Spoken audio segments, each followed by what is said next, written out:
Welcome everybody to Inside the Disciple, a post-production masterclass.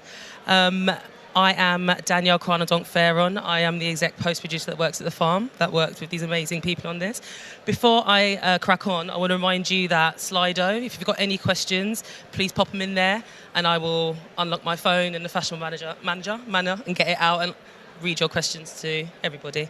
But first of all, let me introduce you to everyone. We have our incredibly talented director, our beautiful Joanna Natasagara, Abby, our amazing producer, Alex Chernoff, our colorist, Nick Fry, our re-recording mixer, and Steph Henley, our flame artist.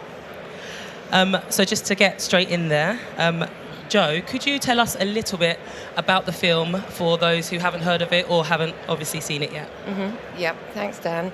The film is about a young boy who grows up in the Netherlands in the 90s, and he is Moroccan immigrant, born in a tiny town called Tilburg, and he becomes completely obsessed with a band, I'm sure many of you know, called the Wu-Tang Clan.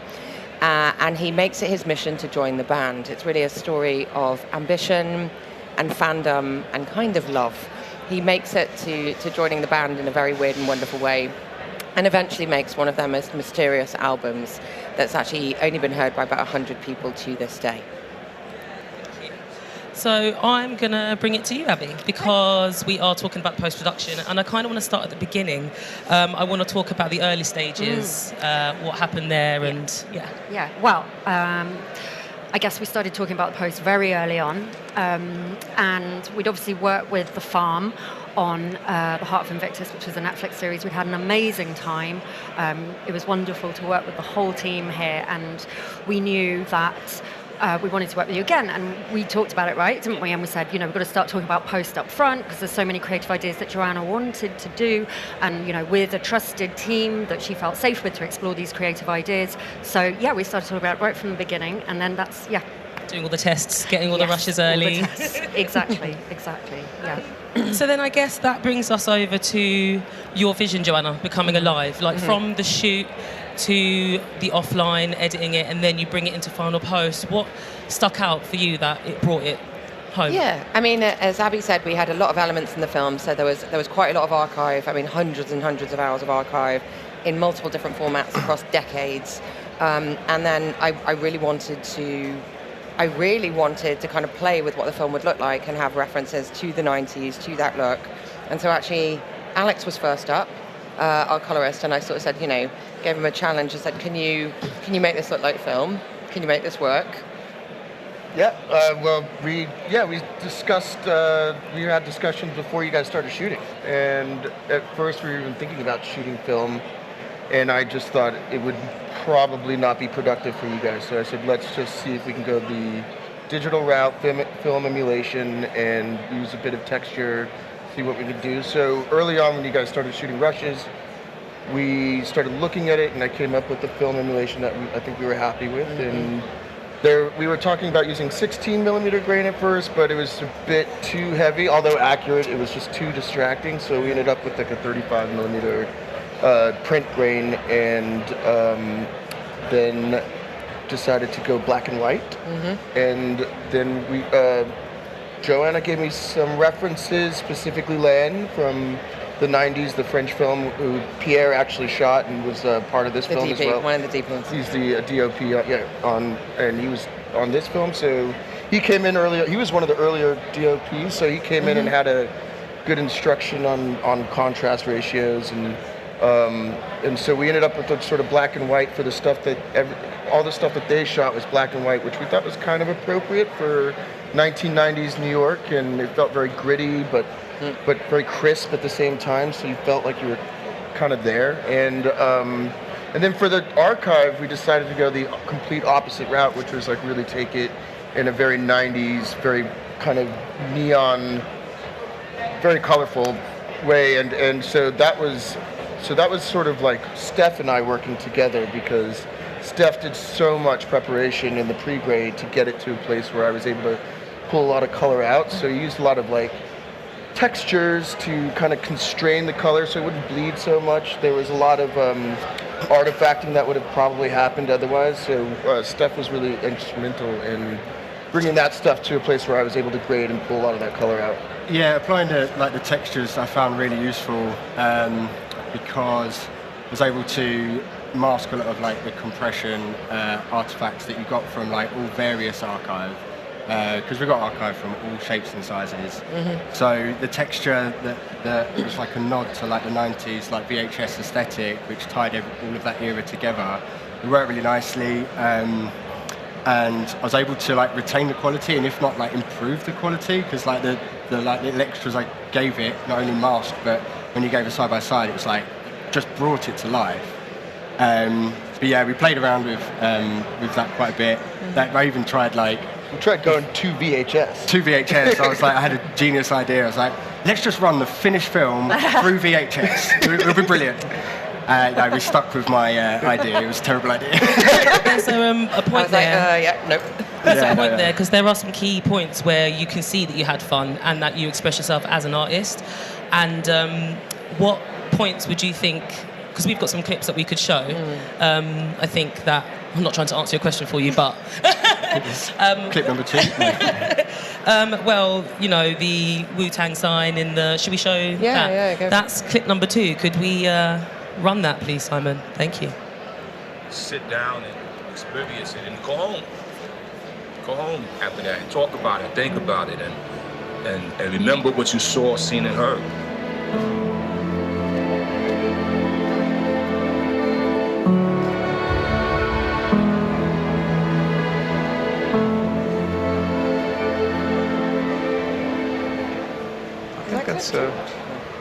I think that's a good enough story. Do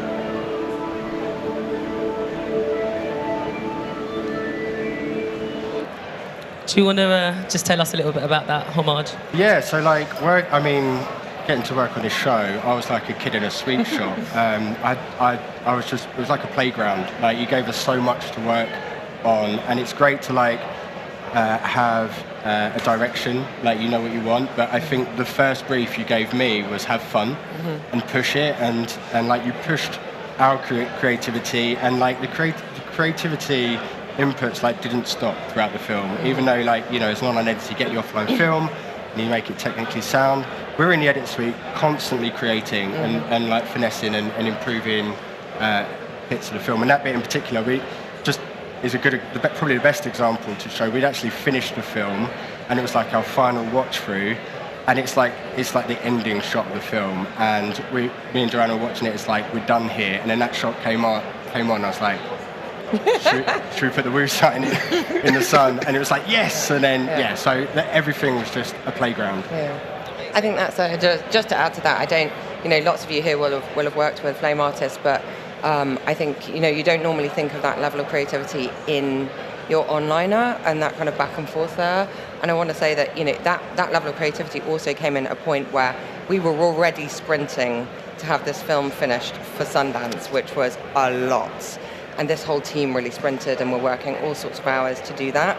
And to have that kind of, to go that extra mile at that final mile, is just like really testament to the level of commitment this team in the farm gives any filmmaker. So I want to talk a little bit about sound, re-recording, mixing, Nick.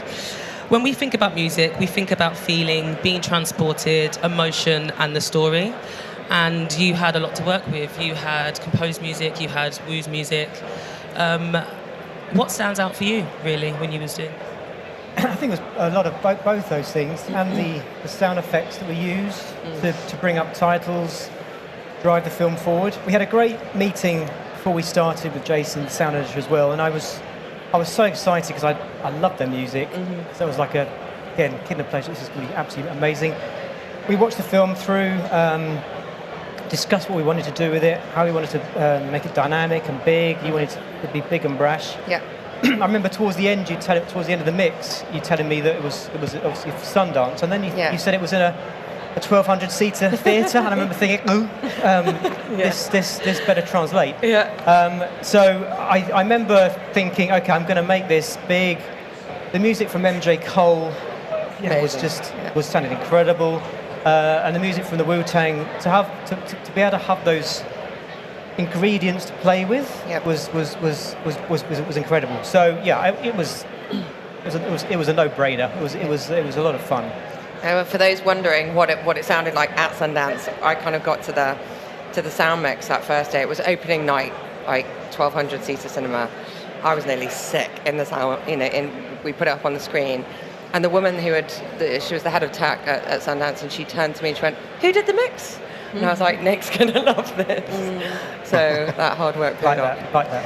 It's really beautiful because I think we also mentioned when we've had conversations about trust, and I think when it comes to the music mix, I think Joanna, you trusted Nick a lot Absolutely. to leave him. Yeah. It's so I mean, you trust what I'm doing, and to have that trust, as a creative, you can push things a bit more. You can try things, and you might say, "Oh, Nick, what have you done there?" And we'll put it back. But at least I can try that, rather than you go, "Oh my God, this is a night. This isn't working."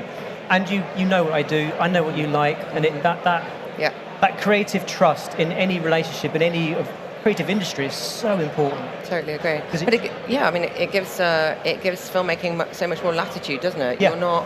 The creativity doesn't start in pre-production and production. It's like actually the entire latitude of the filmmaking process is so important. You guys make that easy. I would like to show video 1, if that's okay, because that is the titles, and so you can get a bit of a feel for the mix.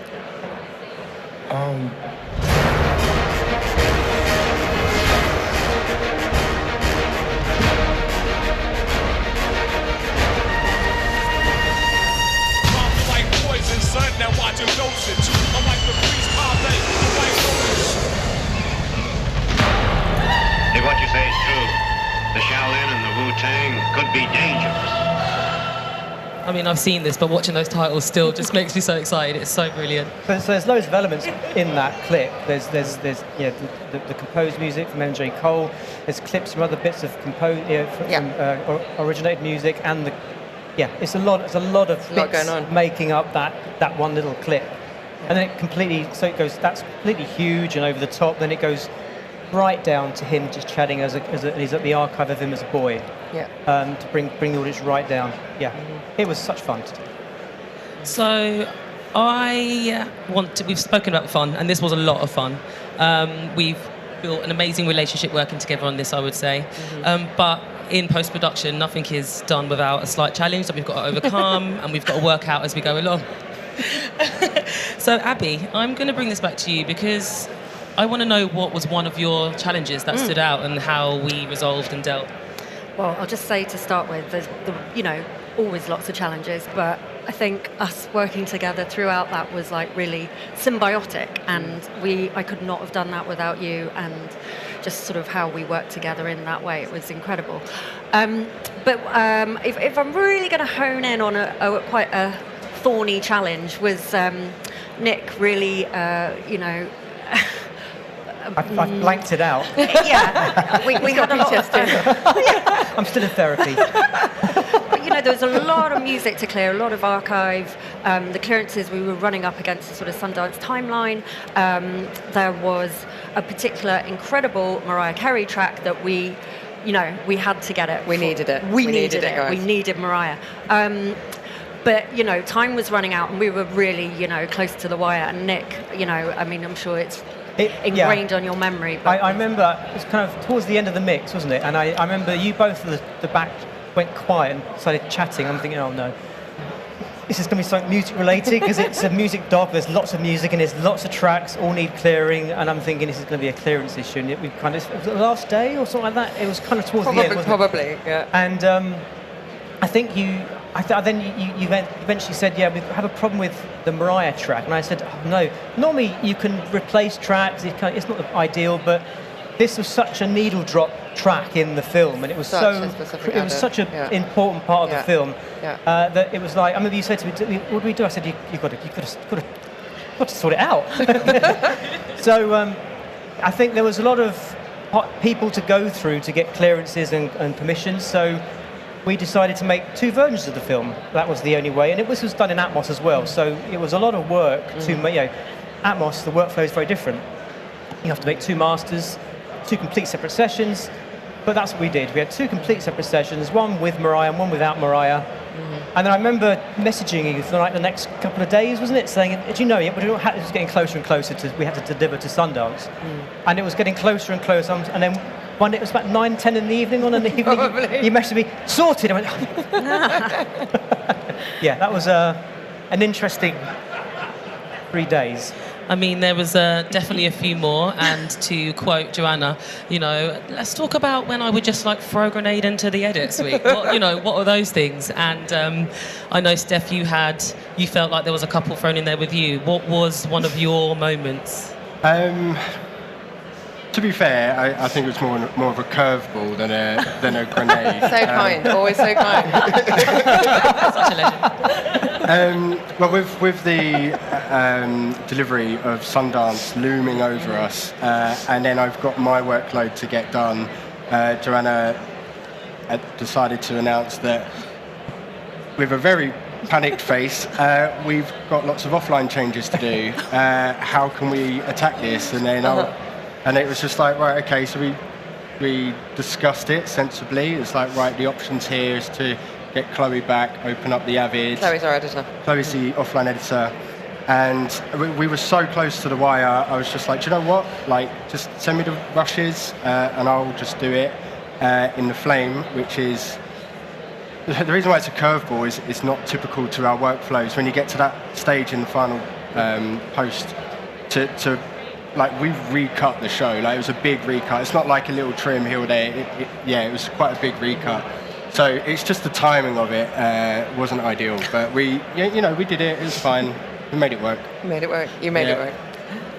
And there was another particular moment which I think a lot of people will be familiar with, which is when you brought in Laura, was it? Darling Laura. Darling Laura. Do you want to talk a little bit on your idea? I thought that was such a nice thing, and then you all looked at me like... We had this amazing... Actually, many of you probably know her, Laura Healy. She used to be at Intermission. She used to be a trailer editor. And so she was cutting some of the sequences in the film that are kind of like very fast-paced, almost kind of like trailer-like elements. But me being a total Luddite, just didn't really realise that the workflows wouldn't actually match. And she started doing all sorts of other things for us, like graphics and this kind of stuff. And I shared this with Abby and then Danielle. And I got a bit of a stony look, I'm not going to lie. And then, she was cutting in prem outside, externally, and we are flame. So there's always a way to make things work, but we all know that's not nice and relinky and easy. So I can see some people really laughing in the audience. But no, we did. It was a challenge. Sorry, Dan. Sorry, Dan. And a lot of the audio was done in that. Sorry, Nick. Yeah. Sorry, just jumped by that as well. It wasn't just the pictures. She track laid the holes of the opening in Premiere. She was amazing. It all worked. It all worked. By the way, she's an incredible creative. Yeah. And exactly. It was worth it. It did all work. Yeah. And the offline was brilliant as well. We were given so many bits to play with from the offline, which was fantastic. Yeah. And I mean, Alex, actually, in Grade World, where would you find you had challenges? There were some early talks of playing around, you mentioned with grain, like how do we express the nostalgia? Well, I think so one of the brilliant things about Joanna is that she really gives us so much license to be a part of the storytelling process. And that's like the dream when it comes to creative bit on our end. And so she allows us to come in with ideas early on. And so when you guys were in the offline, I remember going up and sitting down and watching the cut with you guys.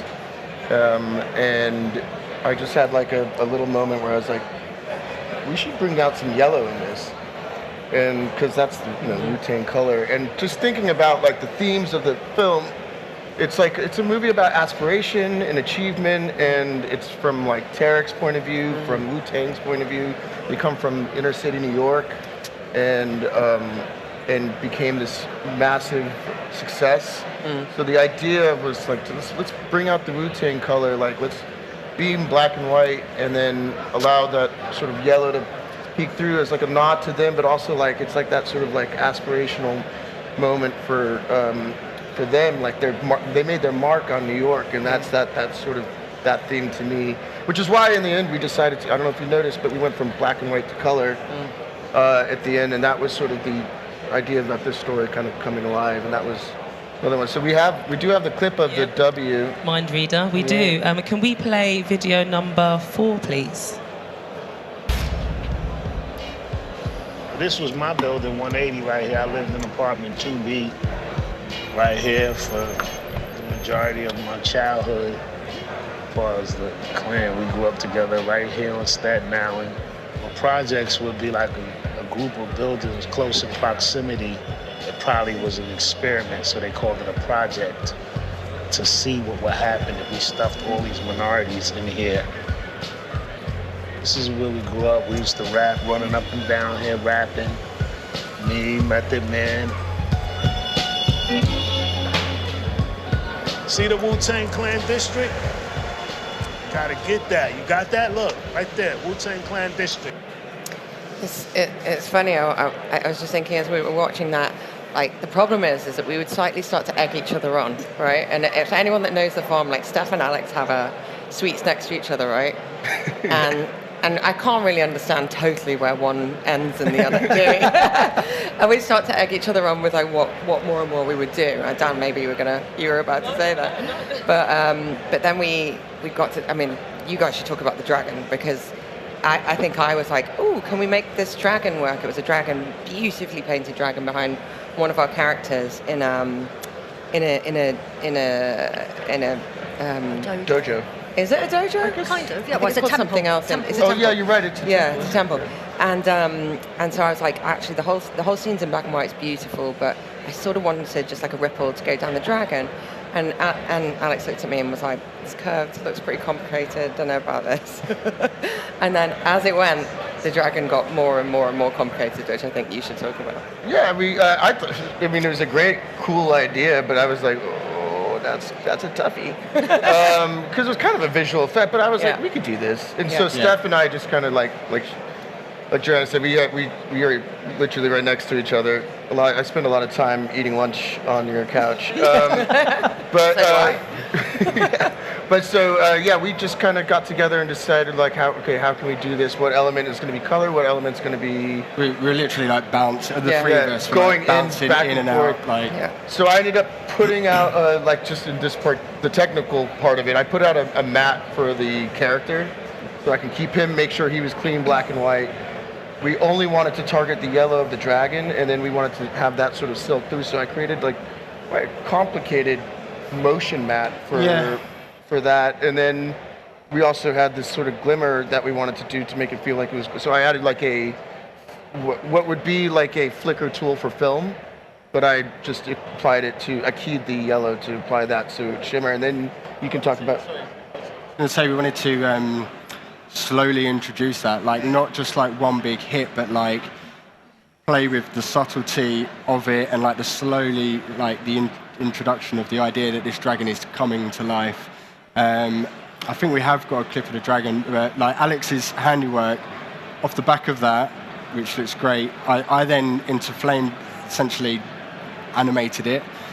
The idea behind, we didn't want to go too heavy on it. We quite liked the playful idea that would make it really subtle and see if to try and see if the audience can like catch it or double take to be like, did I see that? It's not in the film, so you got like, for those who haven't seen it, you got like little heads up there, see if you can see it. But I think we've got a clip. Yeah, let me. Not in the clip. Sorry, not in the clip. It is in the film. Let me play that clip for you. That is the last one, clip number 3, please. Just an album release party, we basically became bong bong, you know what I mean? We met just hook up, just like this, bondage. And I didn't speak English. He didn't speak Chinese. Somehow just blah, blah, blah, blah, blah, blah. Hours. And I met him in '95, and we became brothers from another mother, but he also became my Sifu. Sifu means teacher.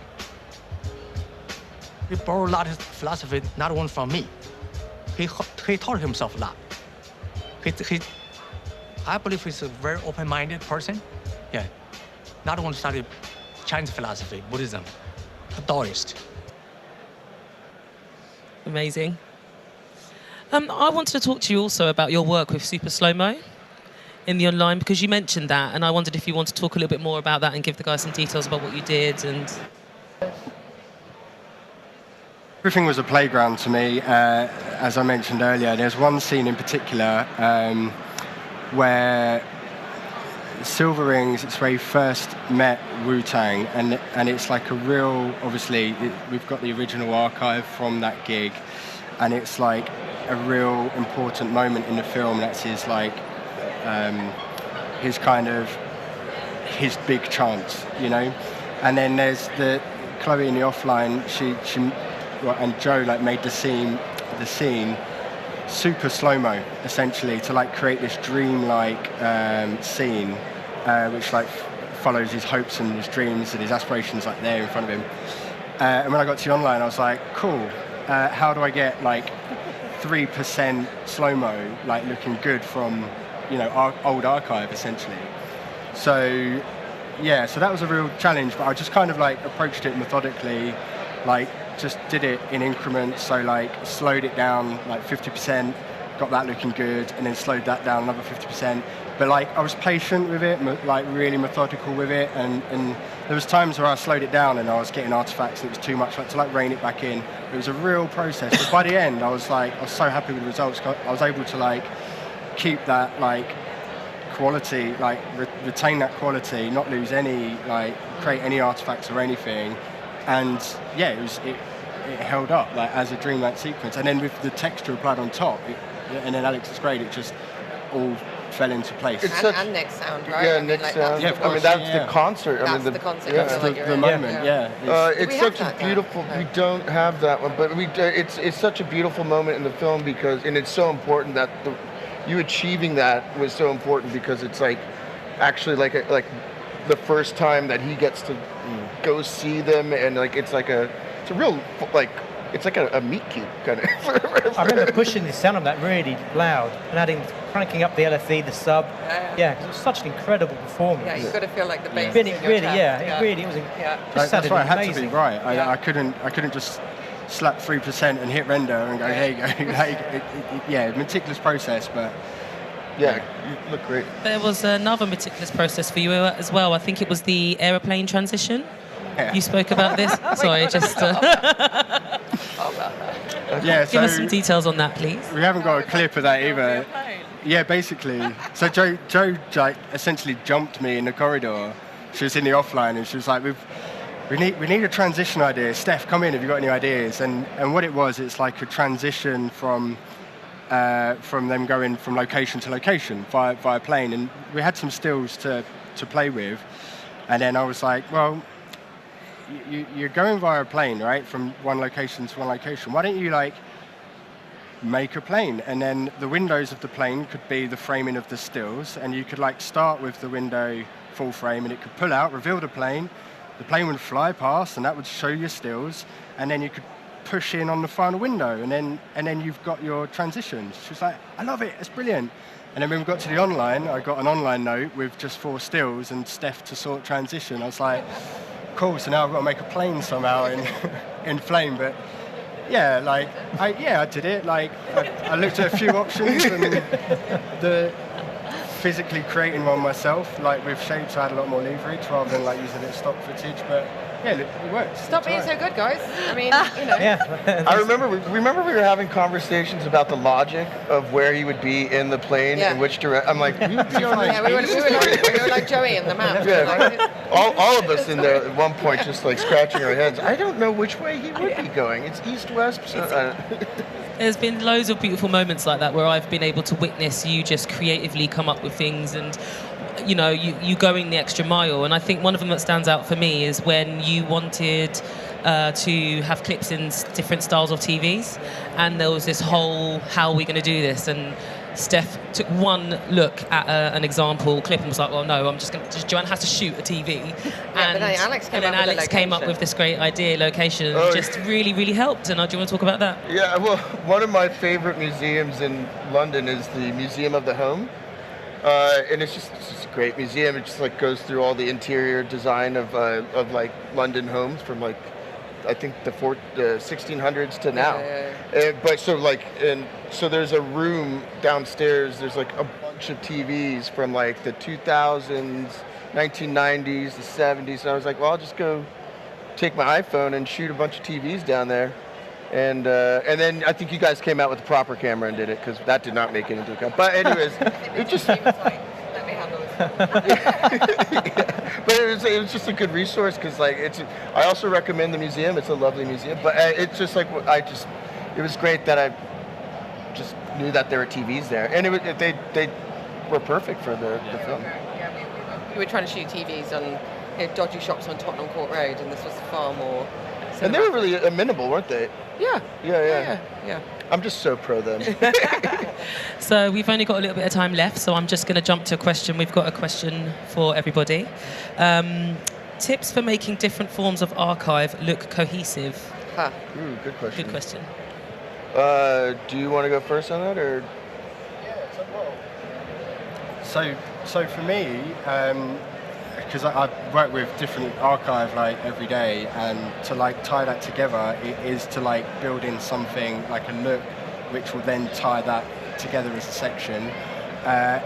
So the first thing I do is like de-noise, de-grain, and that gets rid of like unwanted artifacts or blocky compression, and then you can maybe like add some sharpening back on top. Can't be a bit of film grain, like which texturizes it, and it's amazing if you see the difference between a bit of archive that does and doesn't have film grain. Like the film grain, like it almost tricks your mind to thinking that there's quality there that isn't. Like it's crazy what it does. Yeah. But like if you lean into it and then like lean into that style, rather than being like, oh, I've just up-resed it and that's the best it could be. Just lean into that style, own it, and just make it like more of that, then you get great results. It's a really good texture is a massive part of archive and getting it to feel cohesive. And then when you're with the color, I kind of approach it like I would anything else. If I have a style that I'm going for, then I just grade it that way. Like I use my scopes and I make sure it's in the right place. I don't treat it differently than I would on any other scene. But texture is the way to pull it all together in a way that it feels more cohesive. And this one's for you, Alex. How do you balance a stylized grade with keeping skin tones? No. That's a good question. That's I like that one. That's hard. Skin tones are the most important thing. So you just have to find the right skin tone in the right environment. I mean, it's all about context. Skin tones will look at, if you make a grade that will. You have to find the context of the skin tone within the grade that you do. So like, if you have a very strong grade, then you're gonna have strong skin tones, and that's fine, but as long as it feels contextual. Just don't be pink. People aren't pink. That's yeah. I've heard that so many times. Don't be pink. Well, that is all of the questions. Thank you so much for coming. Take care. Bye. Thanks everyone. Thanks, guys.